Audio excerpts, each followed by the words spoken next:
সুপ্রিয় দর্শক, এদিকে লক্ষ্য করুন। দর্শক, আপনার শশা গাছ থেকেও প্রচুর ফলন পেতে পারেন এই কাজটি করলে। চলুন জেনে নেওয়া যাক।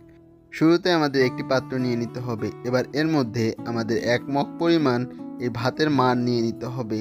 এবার এই ভাতের মাড়ের সঙ্গে আমাদের আরও 3 থেকে 4 মগ পরিমাণ নর্মাল পানি দিয়ে দিতে হবে, কারণ এই ভাতের মাড় গাছে দিলে প্রচুর পরিমাণে ব্যাকটেরিয়ার আক্রমণ করতে পারে।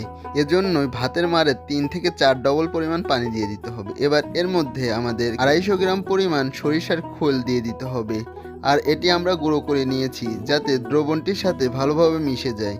এবার এই দ্রবণটিকে এভাবে ভালোভাবে মিশিয়ে নিতে হবে। আর সরিষার খোলে থাকে প্রচুর পরিমাণে নাইট্রোজেন। এবার এই দ্রবণের মধ্যে আমাদের কিছু পরিমাণ বা 100 গ্রাম পরিমাণ হলুদের গুঁড়া দিতে হবে। এটি মূলত ভাতের মাড়ের জন্য গাছে যাতে ব্যাকটেরিয়ার আক্রমণ না করতে পারে, এজন্য এটি এই দ্রবণের মধ্যে দেওয়া। এবার এটিকে ভালোভাবে নেড়ে প্রত্যেকটি গাছের গোড়ায় সপ্তাহে একবার দিতে হবে। এতে করে কি হবে, গাছ দ্রুত বৃদ্ধি পাবে এবং গাছে প্রচুর পরিমাণে ফুল আসতে শুরু করবে এবং গাছ থেকে প্রচুর ফলন পাওয়া যাবে। ধন্যবাদ সবাইকে।